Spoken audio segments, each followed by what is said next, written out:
voice letting you know that this is being recorded. But I will hand it over to Manny.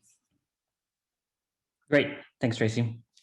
So hello, everyone. My name is Manny Ramirez. I have known Tracy for some time, back when I was a PhD student at the University of Rochester, when I was part of the UR BEST program.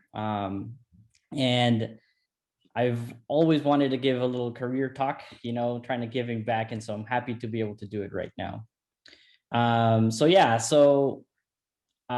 Let me go ahead, I guess, and start.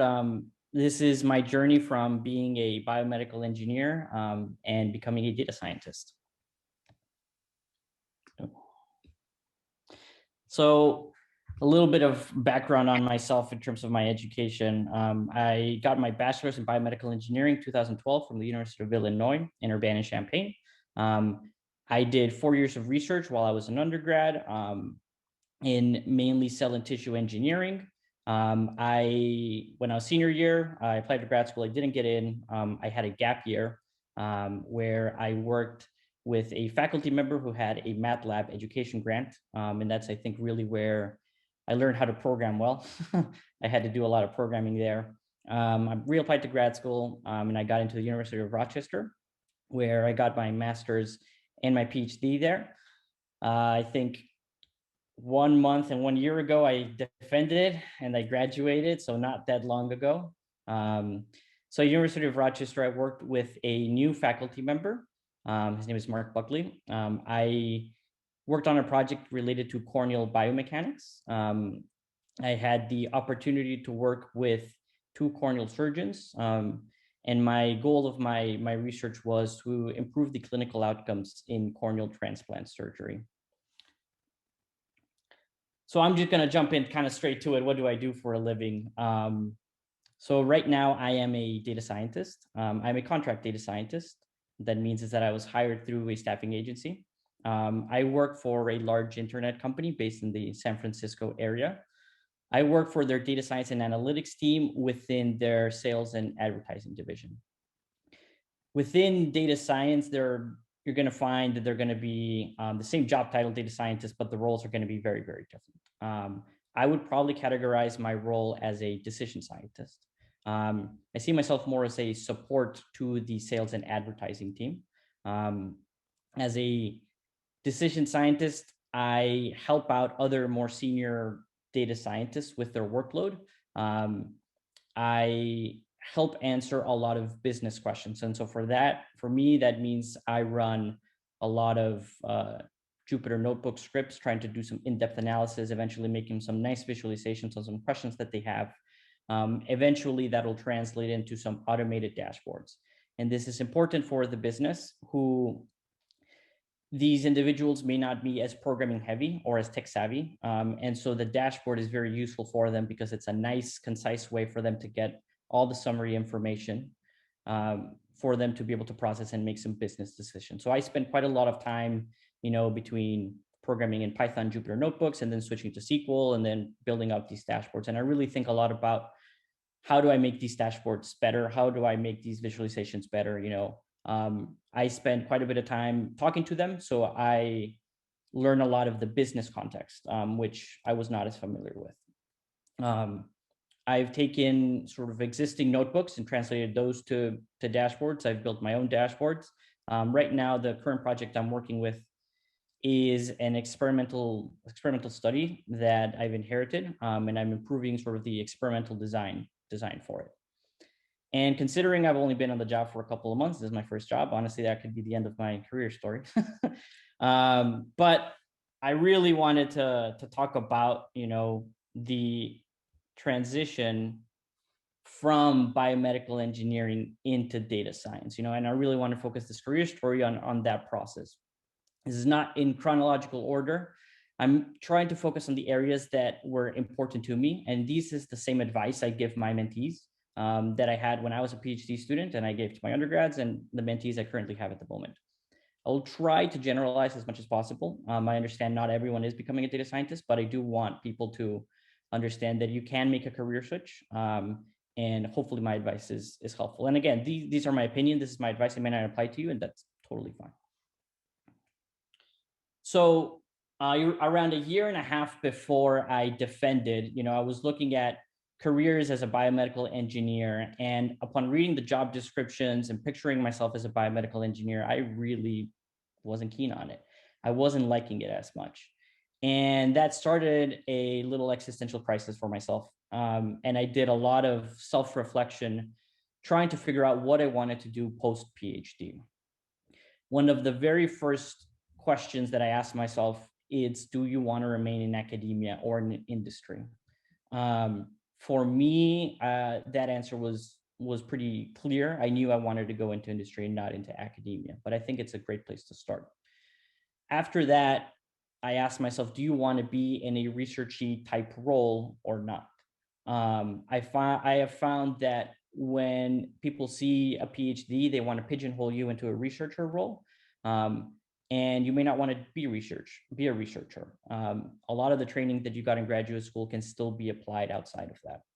And so I think that's another distinction that you want to make. Do you want to keep doing research in some shape or form or not? I then proceeded to ask myself, what are the aspects I like most about my PhD? And what are the aspects I didn't like about my PhD? I was brutally honest with myself. And with that, I tried to generate a list of values and interests, as broad as possible, but that fit me. So things that I liked most about my PhD, I really liked the days that I would spend coding versus the days that I would be like a experimentalist, wet lab, bench scientist.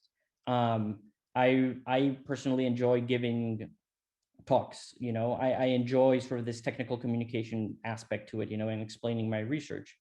And I didn't like, one of the things I didn't like was how isolating it was, and so I wanted to make sure that I worked in a team environment. A thought exercise that I used to do quite a bit, I would sort of picture myself in like a boardroom style, for your organization, and imagine that there's like a senior individual asking you, you're the expert, in my case, you're the expert in corneal biomechanics, and we're about to launch this product and you are the expert. What are your thoughts on this? And when I did that thought exercise, I cringed because I just didn't see myself doing that. But if you were to ask myself, same thing, like you are the expert at, this Python, whatever, like software related question, what would you do? I would feel much more comfortable answering that question. I liked it more. And so I used that as a guide to sort of help me decipher and understand what were my interests and my values. I also think it's important to start answering questions pertaining to those sort of values and interests. What salary do you wish to have or not? What lifestyle do you wish to have or not? What geographic location do you wish to have or not? These were things that influenced my decision. I noticed a lot of the biomedical engineering jobs, were in small towns, and I wanted to live in a big city.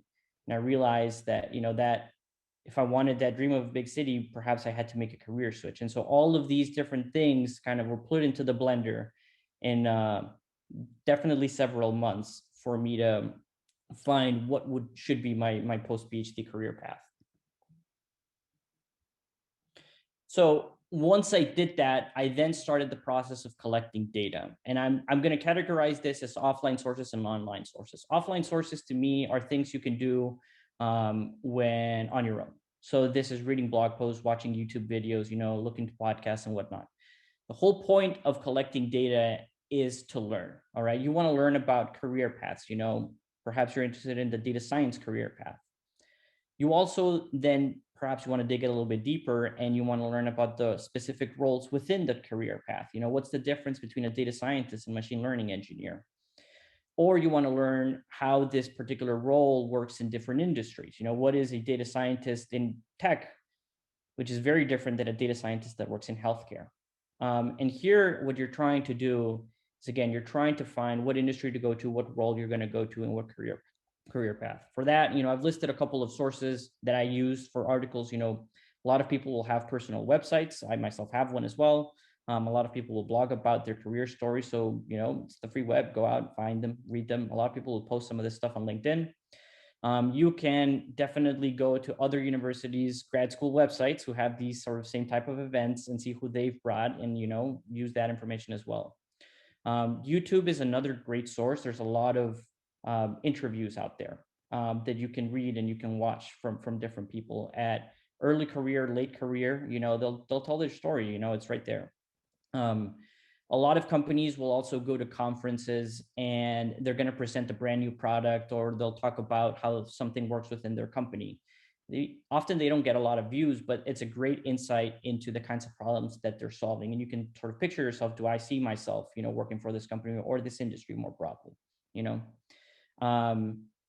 One of the other thought exercises I did, I try to sort of picture myself and try to see what kind of problems are people in this particular field facing. So if I'm a data scientist and I'm solving this particular machine learning problem and I'm really struggling with a particular distance metric, and I see all these blog posts about different distance metrics, for example, I would picture myself like, if I had to face this problem and I'm going into the weeds with this, does this make me excited or not? Is this something I look forward to doing or not?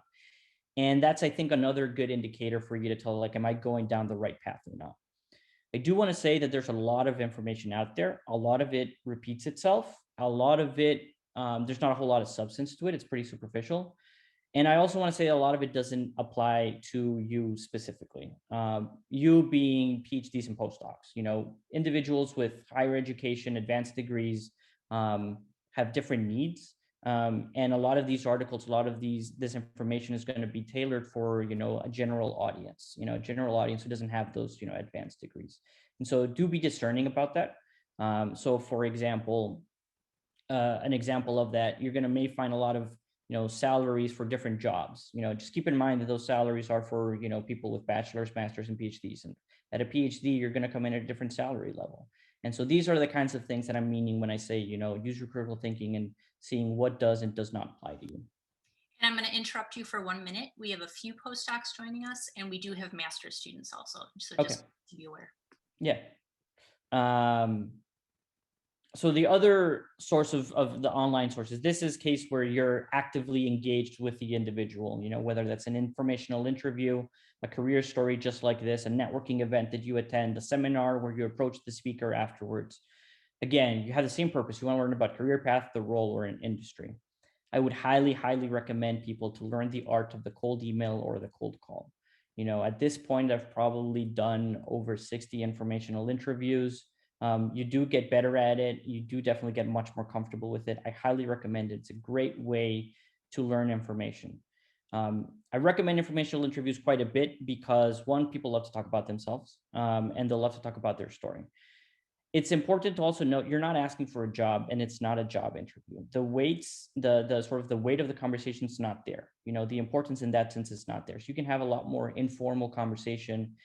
And that's perfectly fine. That's kind of the point of it. You're just wanting to learn. Personally, I like to prepare before I have these informational interviews. I either have a script or a list of questions that I want to ask them. Sometimes I would have informational interviews where I would just ask about the different industries that they're in. If I saw a data scientist who worked in one industry and another, that's the only thing I'd focus on. Another times I just focus on, you're a machine learning engineer. What's the difference between that and a data scientist? What do you do? I'm just focusing on that. Again, I'm really just trying to see, is this the right career path for myself after I graduate? I personally like to take a lot of notes, but you don't have to. I do recommend having an exit ramp if you need it. If the conversation gets awkward, if something else comes up, it's good to have like some canned response that you're going to go to leave the conversation. It's not awkward. It doesn't feel forced. Again, you want to have a goal for the informational interview, something you're trying to get at and to learn. Let's say you've done all of this, you've done you've collected your data, you have a good idea of it. And now you want to, okay, I know I want to go down to this particular career path. The first thing I want to emphasize, it's that you are a PhD or master's student, higher education. Use that to your advantage. Okay. You're a scientist, you're trained to be a scientist, but you don't need to be a researcher to act like a scientist. Okay. So what I mean by that is you can bring a lot of scientific rigor to your work, even though you're not researching things. As a scientist, you've learned how to communicate to a whole host of different kinds of audiences, at conferences. Like, use those opportunities, learn how to do it. That is an advantage and a skill that you have over other candidates. Scientists will make their decisions based on evidence and data and critical thinking. And so bring that kind of training to whatever role that you have. That is something that will distinguish you over individuals who don't have this scientist background. Scientists also have the ability to learn things quickly and with minimal supervision. That is absolutely key, especially right now in a remote working environment where you cannot go to your neighbor and ask them for help. You can, all that training where you had to read all those papers and read all the manuals for you to run your experiments, that's the kind of training that would be very helpful for now. So again, take advantage of those opportunities. A lot of people don't know how to do that. They really struggle with that without having someone kind of hold their hand, so to speak. Personally, for myself, because I am a biomedical engineer, I was also trained to be as an engineer. I do bring some engineering mindset into my job as well. A lot of this could be overlap. If it applies to you, great. I guess as an engineer, I'm not necessarily afraid of, reading some heavy technical documentation, whether, it was a pretty hefty textbook with a lot of formulas and whatnot. That's really great. The fact that you can do that and you're not afraid to go into the weeds. I am myself an individual, what's known as an individual contributor. And so I do have to end up doing that myself. And I have that background. It would be great if you could emulate and write some of documentation on your own as well. As an engineer, you strive to create a product, whether that's a physical testing device like I did, or a software product, but you're gearing towards making something that will be used by somebody else. And with that, you have different considerations. It's not just a prototype where it works on, like, for an experiment that you publish and that's it. If other people are going to use it, you're now thinking of usability. You're now thinking of how are they going to build it. You're thinking of how they're going to interact with it. Is it going to break or not? And these kinds of engineering mindset can be very beneficial to you. As an engineer, you derive analytical solution as well experimental solutions, and you compare results. That kind of very strict and rigid way of developing things is very, very useful. And that's very, very great training. You have a very systematic approach to working. So that's the PhD side. You were trained in all of these things. These are all the things you already bring to the table. At least for myself going into industry, there was definitely a lot of areas that I had to fill in the gaps. For me, this was really learning about the business. My limited and to the moment, understanding of how companies work and hire and such, companies are risk averse. They don't want to make a mistake. They want to make sure that the person that they hire is a sure bet. Hiring is also very expensive. All the time that someone is interviewing you is time that they are not working on the product, that they are not working for the company. And so there's it's very labor intensive. It takes a long time. And one of the reasons it takes a long time is because bad candidates can really bring down a team. And so companies, they really want to make sure that they hire in the right person. And so a mentality that I had, it's that I had to convince the company that hiring me would not be a risk, that I would be a pleasure to work with, and I would integrate great with their team. And there was absolutely no need for them to keep looking for other candidates. But that fell on me. I had to prove it to them. My most general advice I give other PhDs that want to go into industry is to learn a little bit more about products and business sense. Either take classes or do something to sort of learn more about that. Ultimately, you're working in industry. Your company's goal is to make a profit. Okay, in science, your goal is to publish papers and advance scientific knowledge. In this case, it is not that. And so you want to make sure that you know how to straddle that line, and you know what that line even is. What are their goals? Like, how do they even think? At least just have a general understanding of it, at least. If you are a PhD or a postdoc going into a field you're already familiar with, the leap into industry is definitely a lot easier. You already have all the things you brought into it, and the gaps are going to be pretty small because you're going to work in something you've already worked in. And so proving them that you are not a risk and all these things that I've mentioned, it's probably going to be much easier sell. However, if you're like me and you wanted to switch into a completely different field, it's going to be a lot harder. And for that, luckily, there are lots of things you can do. I've listed them here in order of what I think is more important to least important. The first one being internships. If you can get an internship, please get an internship. It will definitely help you. if you're wanting to go into industry. The reason an internship is very important is because companies want to know that you can work in a business setting. And an internship is exactly that. When you are working in a lab, you're working in a research setting. And so they want to make sure that you know how to work with a boss, you know how to work with coworkers, you know how to, do the work that they're asking you to do, et cetera, et cetera, et cetera. Even though you already know you can do it, an internship kind of gives that more weight to it. The next sort of approach would be consulting or freelancing. In this case, you're still you're still working in the lab, but you're doing some kind of on the side consulting work, on the side freelancing work. The reason this works is because as a consultant or a freelancer, ideally you have a contract and like a binding contract with somebody else that you're doing some work for them. And so it's not an internship. It's not like 3 months at a time. It's on and off work that you're doing when you can. But at least that binding contract gives you some weight to it, where you had to report back, you actually had to deliver something. The next opportunity would be volunteering. So volunteering here, again, you don't have a contract, you're just doing it to help out. But ideally, you're still working on the same problem, you're just not getting paid for it. Because you're not getting paid for it, there's less skin in the game, if you want to think of it like that. Next would be side projects, things you just do on yourself, and finally self-teaching. So hopefully you've kind of seen the progression here from having the most skin in the game to the least skin in the least responsibilities and whatnot. So for myself, I did a summer fellowship at Insight Data Science. This was the summer of 2019. So I was still a PhD student at the time.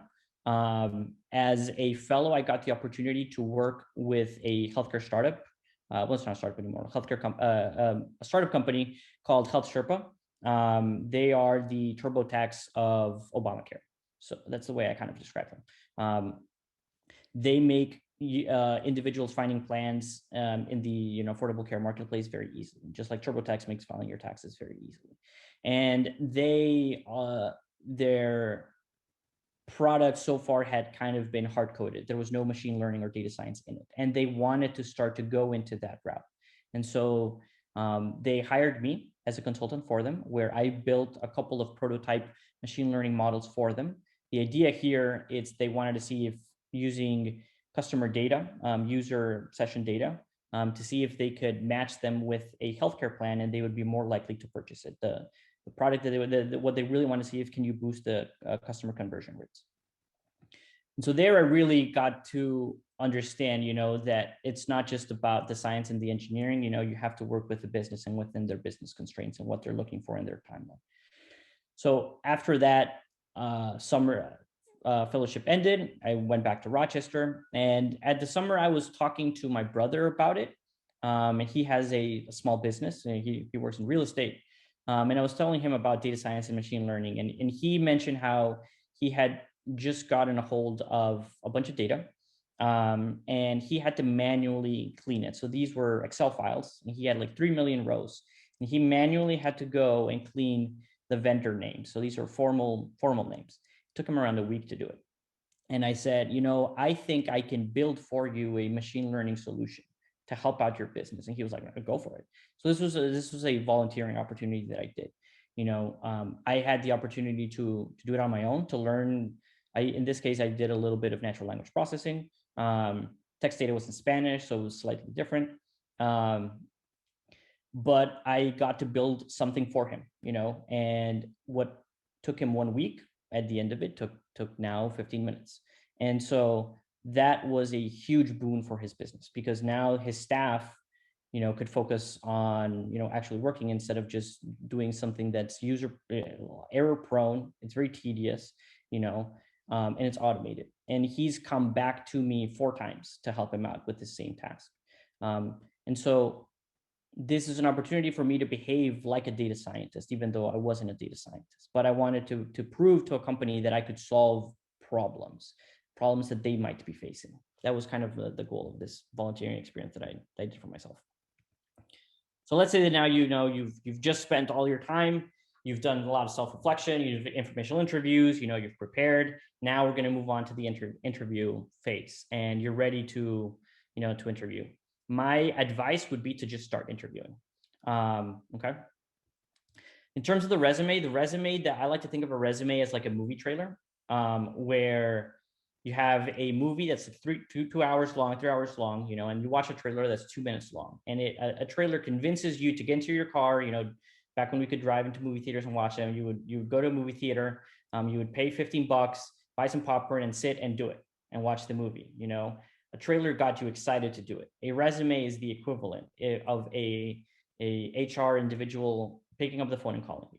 And so you want to get them excited. That's your goal. The goal of the resume is to get you a phone interview, not to get you a job. Cover letter, pros and cons. Pros, it is an absolutely great place for you to explain a career transition, you know, connecting the dots between industry, going from PhD into industry and why you want to do it. Cons, they're tedious to write. They can be long. And a bad cover letter will sink your application. Personally, I don't do cover letters. Interviewing can be very demoralizing, but I would encourage people to view it as sort of a little bit more cold than as a scientist. You know, you want to test your hypothesis. Am I eligible to get a job right now? So just start applying. Even if you don't feel ready, just start the process. You're either going to get rejected or get accepted. Those are really the only two outcomes. If you get rejected, at least you have more information that you know that either your resume, either your cover letter, or there's something else in that area that is not getting you a phone call. And so you can start to iterate and start to learn from that. So you do get accepted, you do a phone interview, some technical interviews, and you fail at that stage. I'd recommend for you to be sort of ruthless with yourself, and ask yourself what worked and what did not work. Again, you're trying to collect data on yourself, and you're trying to see what is working, what isn't. Take notes on absolutely everything, you know. Take notes on every single question that they asked. Take notes on what you answered. Take notes on how you felt, what worked, what didn't work, what responses, you know, how you felt things. Learn from your mistakes and prepare accordingly. And then you just rinse and repeat. You do it over and over and over again. Eventually, you're going to get a job.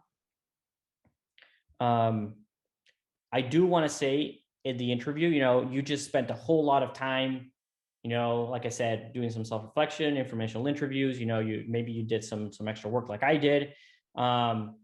It would really be a shame if you did not ask them any good questions about them. You know, this is the opportunity where you can interview them. You know, you've learned a lot about yourself. Now you want to learn about them. So be strategic and be smart about the questions that you're asking them. So if your first interview is with an HR person, you know, tell me about the data science team. You know, what relationship do you have with the hiring manager? An HR person probably can't tell you all the technical nitty-gritty details, but they definitely can tell you about the company culture. Like how do they feel? How do they work with the data science team? Is this do they know why are they hiring at the moment? You know, maybe if she doesn't know, maybe there's some kind of a disconnect. And these are all pieces of information that you can gather for yourself. Let's say that you're now interviewing with a coworker. Can you tell me more about the most recent project you worked on? This is a simple question, but at least it gives you an idea on the types of projects that you might be working on at that moment. Not at the moment when the job description could be something different, but at least you know at a more real time what you could actually be doing. And finally, when you interview someone more senior leadership role, and when was the last time the business implemented a data science idea and how long did that take? This will definitely inform you more on the relationship between the leadership and data science and how invested they are in it or not, and whether you'll have influence or not. And so again, you're trying to be smart and strategic about these kinds of questions. You want to learn as much about them and see if this is a good fit for you. And so with that, I guess we can move on to the Q&A. I like to say it's a career journey.